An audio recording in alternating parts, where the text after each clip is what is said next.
welcome to today's lecture in which I am going to discuss neutron-induced non-resonant reactions. You might be thinking in the last couple of lectures, in the title slide I have been showing this, but yes, while discussing this charged particle induced reactions, both non-resonant type and resonant type, so I could not cover the topic. So, in today's lecture, without showing the title, I am going to cover this topic initially, then I will discuss one new part that is in the syllabus. If you see, it is the fourth part out of 8 parts, which covers the different burning stages within a star. Okay. So, what did we discuss in the last lecture? Let us quickly take a summary and then let us start today's lecture. Okay.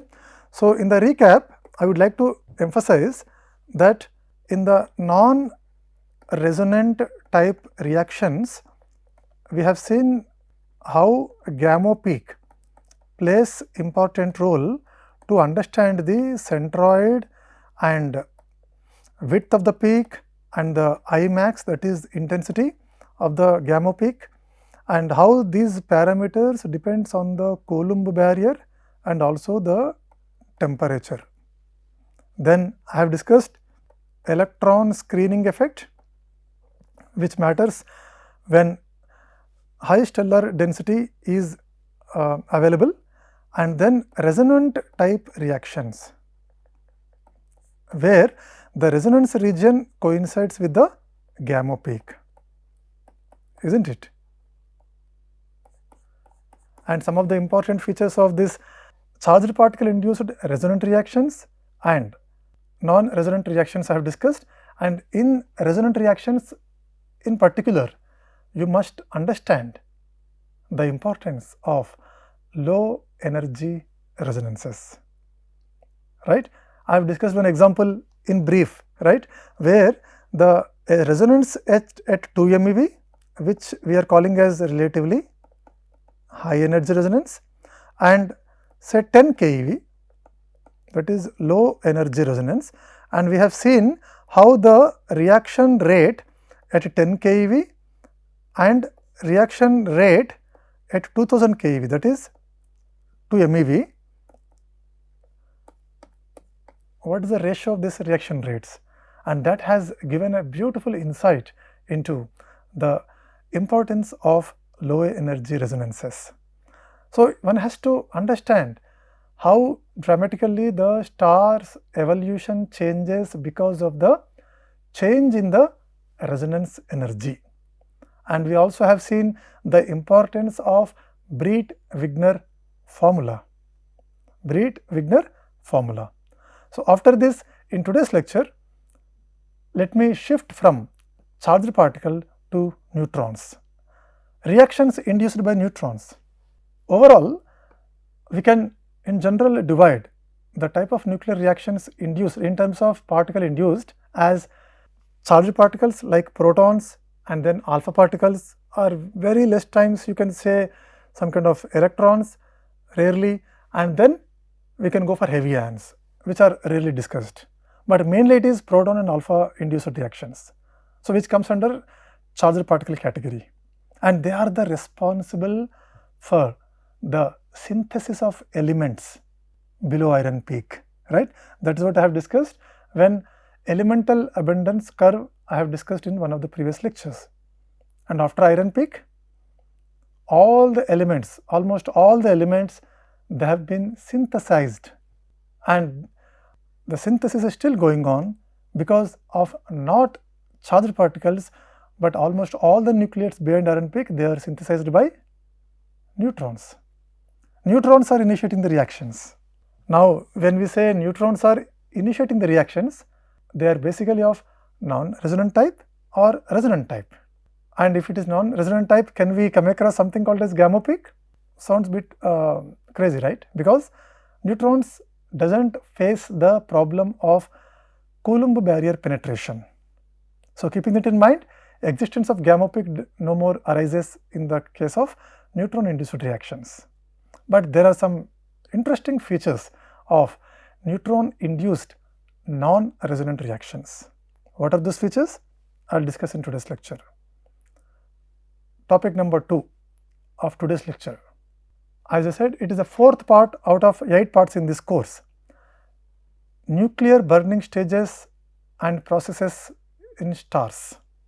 So, I will try to provide some kind of background of these nuclear burning stages within the stars, and I will initiate the hydrostatic hydrogen burning, which is nothing new, right? In one of the previous lectures, I have categorized the burning of different burning stages in the stars, that is hydrogen burning, helium burning, and then oxygen burning, neon burning, silicon burning, and then comes into process S process, R process, and finally L process, right?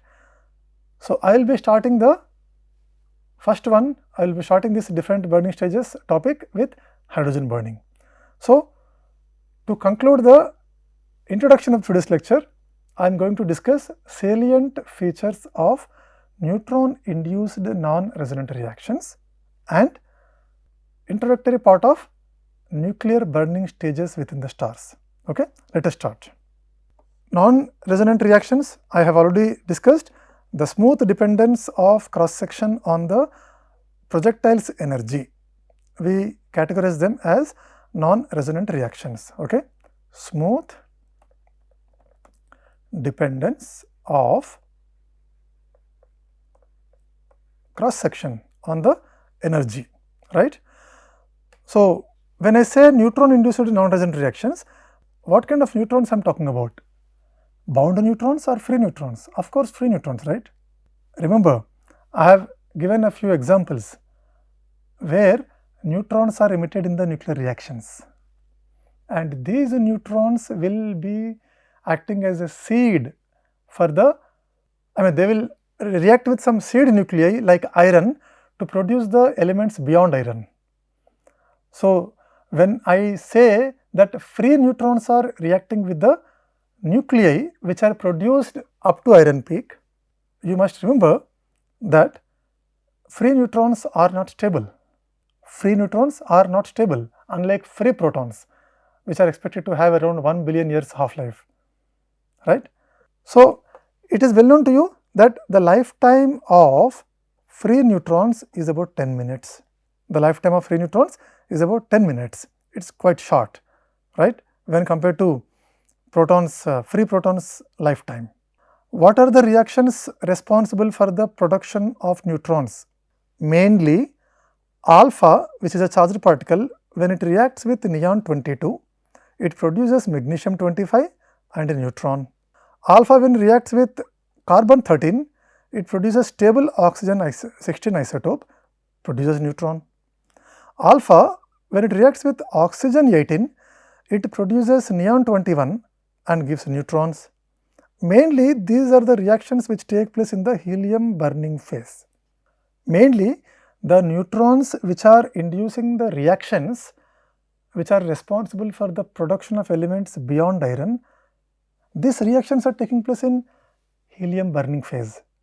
Now, this helium burning phase I will discuss in detail in coming lectures, but because I have to use the names of those reactions which are responsible for the production of neutrons, because our idea is to discuss neutron induced non-resonant reactions, how the reaction rate can be expressed. So, I had to choose this word helium burning phase, though it was not covered until now. But quickly let me tell you what exactly is this helium burning phase. So, initially when hydrogen burning starts, once the hydrogen fuel is over, so over means not exactly over, but almost it is over, then the whatever remnants are there, that is helium is there, they try to contract in the presence of gravitational attraction. This gravitational contraction takes place, it continues until it converts into thermal pressure and it forces the helium nuclei to undergo nuclear fusion. And this nuclear fusion between helium nuclei initiates nuclear reactions, and the energy produced in these reactions prevents further gravitational contraction. This is how the stabilization of star happens, right? This I have been saying many times, and of course I will repeat this whenever the time demands during my course. Okay, when hydrogen consumption is almost over at the core of the star, so remaining part is helium, and how hydrogen is converted into helium, those reactions and steps I will discuss in detail. Wait for some time to know the steps involved in the conversion of hydrogen into helium. Alright. So, once hydrogen is finished, whatever helium is present at the core of the star, they start burning, and outside this helium burning core, in the shell, outside the core of the helium, there will be a thick shell in which hydrogen burning continues, whatever remaining hydrogen is there. So, at the core, when helium burning is taking place, these are the reactions which are happening, which are producing the neutrons, and these are the neutrons which are responsible for the production of elements beyond iron. So, I hope now at this phase you are able to experience or feel the role of nuclear physics in stars. Okay? So, let us see some more features of this neutron induced non-resonant reactions. Okay? Now, whatever neutrons are emitted, the energies of these neutrons are of the order of MeV, right, and they undergo quick thermalization. In about, like the order of this thermalization process is about picoseconds, and the phenomenon is elastic scattering. This is nothing new. Already you have been taught the concept of elastic and inelastic collisions in mechanics course, right. So, through elastic collisions, these high energy thermal neutrons, they will undergo, the energy of these high energy neutrons will be reduced to thermal region, and the velocity of these thermalized neutrons will be expressed by Maxwell-Boltzmann distribution. Now, you can always ask, though small deviation from the ongoing topic, this thermalization is happening because a lot of nuclei are present in the stars. What about same thermalization we have to do in the laboratory?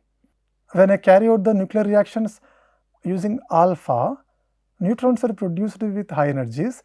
Use moderators which quickly thermalizes this high energy neutrons. Hope when I am using the word moderator, you might be recollecting the basics you have been taught regarding the working principle of a nuclear reactor. Do you remember in the nuclear reactor, what are the materials used to bring down the energies of the high energy neutrons? Water, heavy water. So, in the laboratory, one can keep the light materials like hydrogen, the material which has high content of hydrogen and some more light elements. By colliding with these light elements like hydrogen mainly and deuterium in case of heavy water, okay, you take some kind of candles and melt them, you will get some kind of wax, okay, and cool it, and that will be one of the excellent moderators. So, the neutrons when they pass through this kind of materials, they will be quickly thermalized, and use those thermalized neutrons to react with the targets of interest to study the synthesis of elements beyond iron. Anyway, coming back to the topic, the neutrons produced in alpha induced reactions, they will be quickly thermalized within like 10 to the power of minus 11 seconds, and the velocities of these thermalized neutrons, they can be described by Maxwell-Boltzmann distribution. Okay. Some more points. One can see the general representation of a neutron induced reaction as neutron is a projectile, target nucleus is X, okay, and ejectile is some particle A, it could be gamma ray also. If it is gamma, then this is called as radiative capture reactions, right. If A is equal to gamma ray, then we call it as radiative capture reaction, okay. And depending on the nature of the reaction, this particle A could be proton, sometimes it could be alpha, okay. So, it could be some kind of heavy ion as well, depending on the nature of the reaction. So, this is a general representation of a neutron induced reaction. Now, To understand the cross section of this neutron induced reaction, we can consider it as two-step process. Okay, two-step process. And as I have explained in one of the previous lectures, their matrix element can be understood as probability for each step, and which is further represented by partial width,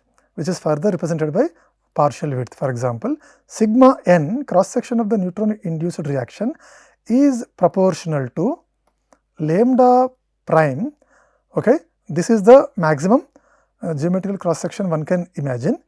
Then the cross section which is represented by the partial width for the neutron in the entrance channel, this is the probability, and in the exit channel this is represented as mainly the exit channel is represented as Q plus En.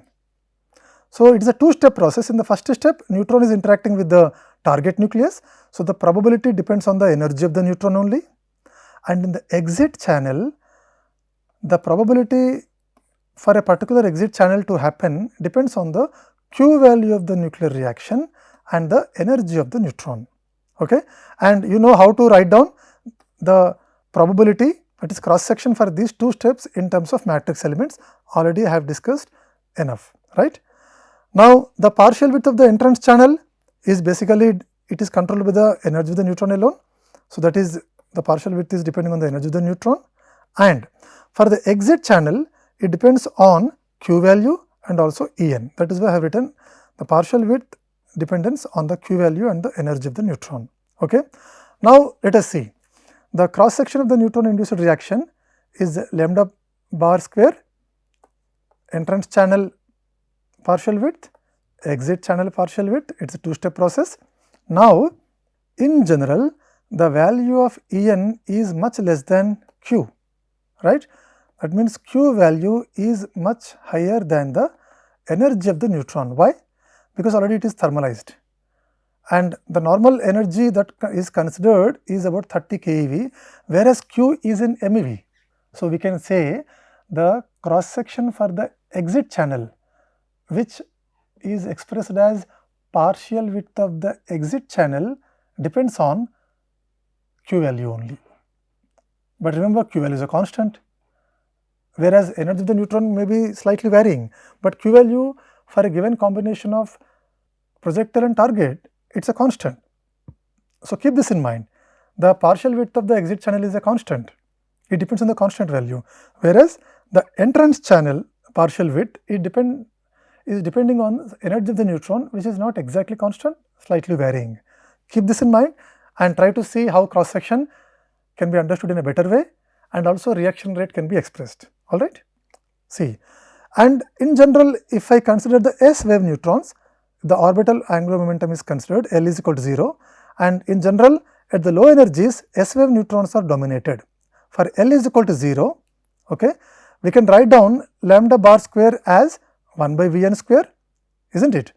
So, we know lambda is proportional to 1 by, lambda square is proportional to 1 by E, and E is proportional to Vn square, right.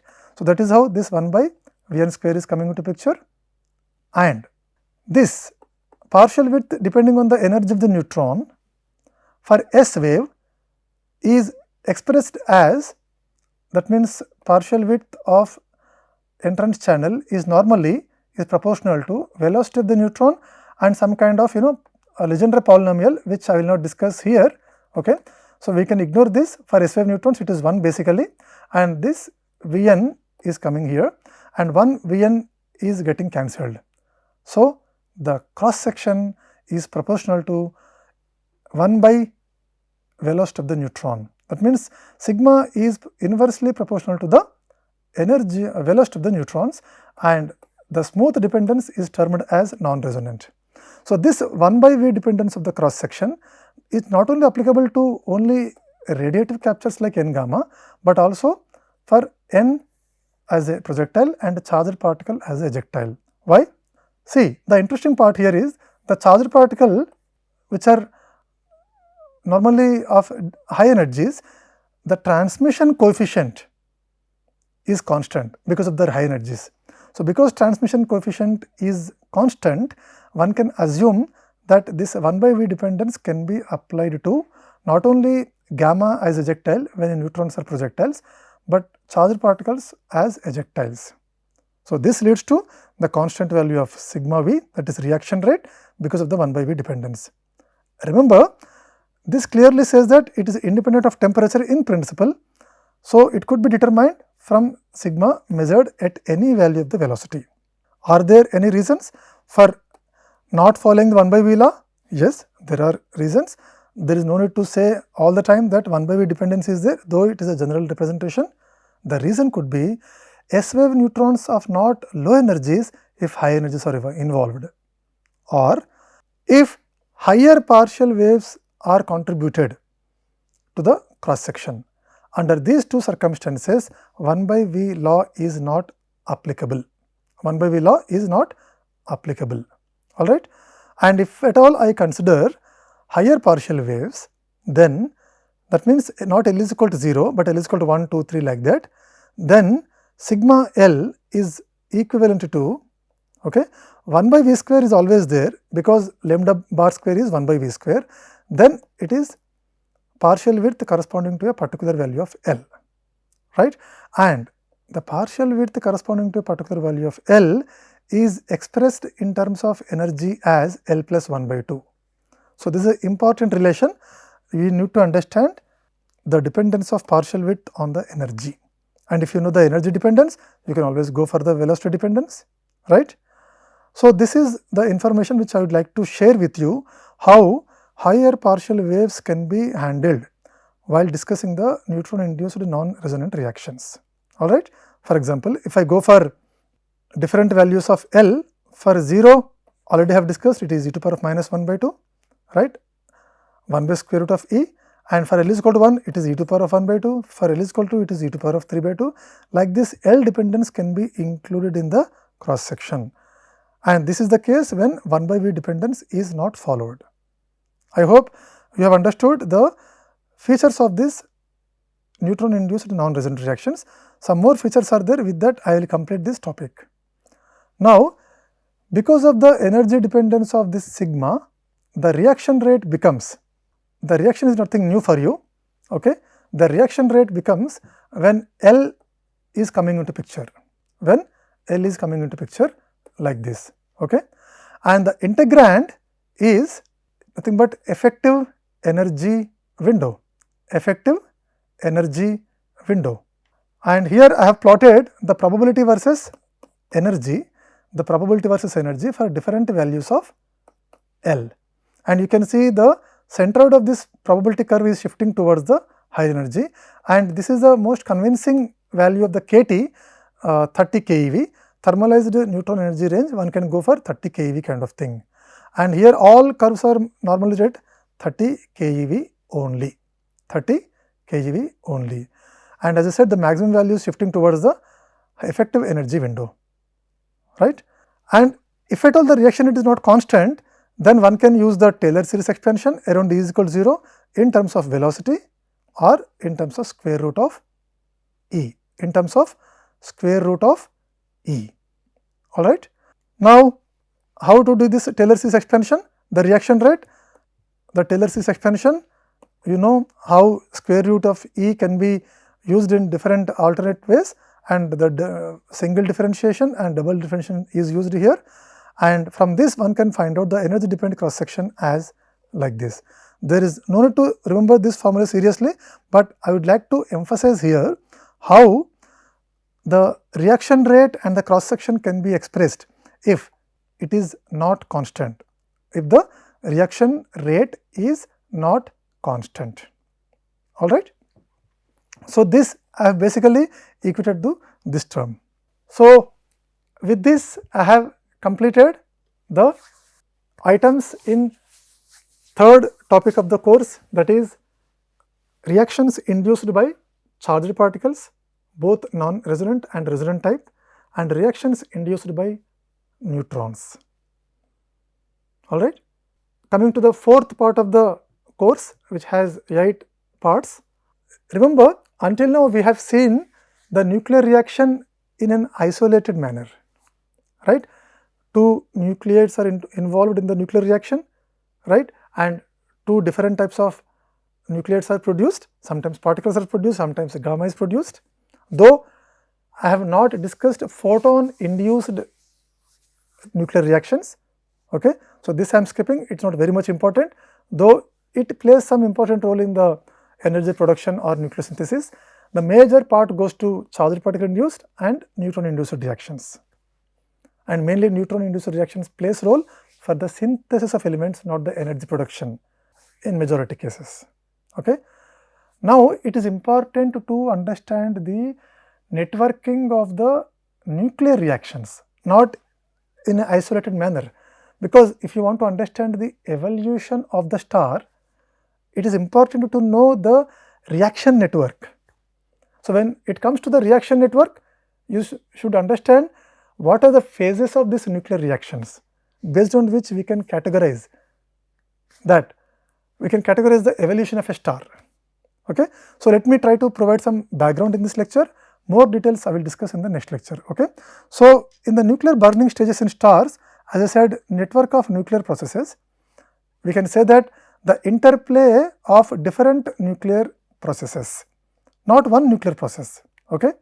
And as I said many times, whenever you have some fuel, the nucleides having lowest Coulomb barrier will start burning initially, because it is more probable. Anyway, it is a quantum tunneling process. So naturally, the nucleides which are having lowest Coulomb barrier will try to participate in the nuclear burning stage compared to second or third lowest Coulomb barrier. So considering that, it is very clear that hydrogen burning is a first stage. Once hydrogen is over, then helium comes into picture, okay. So once the lowest Coulomb barrier corresponding nucleides have been consumed, as I said earlier, the burning of the same happens in a shell outside the core. So if hydrogen starts consuming, once hydrogen is completed, it does not mean that hydrogen is completely finished, okay. It is fully vanished. Whatever amount is left, the burning in that small amount of hydrogen will happen not at the core, but in the shell around the core, in which second lowest Coulomb barrier corresponding nucleides will start burning, okay. So the nucleides with the lowest Coulomb barrier will not disappear completely, and it is easily understood that it is the total mass which decides the burning stages, whether hydrogen burning, helium burning, carbon burning, neon burning, oxygen burning and silicon burning has to take place or not. It depends on the mass of the stars. Okay. So it is not very difficult to imagine the first nuclear reaction, that is proton plus proton, which gives rise to helium-2, right, which is highly unstable. So I am introducing the steps involved in the hydrogen burning, which is the first burning stage in a star. So when proton and protons are present, what are the probable processes made here? Of course, you can imagine a few helium also involved in that. So either proton plus proton, if it happens, immediate reaction which comes to our mind is helium-2, but it is highly unstable, okay. Another process which is highly probable is proton plus helium-4, immediately it gives lithium-5, but it is also highly unstable. Then helium-4 and helium-4, then it gives rise to beryllium-8, which is also highly unstable, okay. So when these expected nuclear reactions are producing highly unstable nuclei, what kind of other reactions might be taking place which are trying to stabilize the star, okay. So that gives us a beautiful insight into the hydrogen burning stages that I will discuss in the next lecture. Thank you so much for your attention. Bye.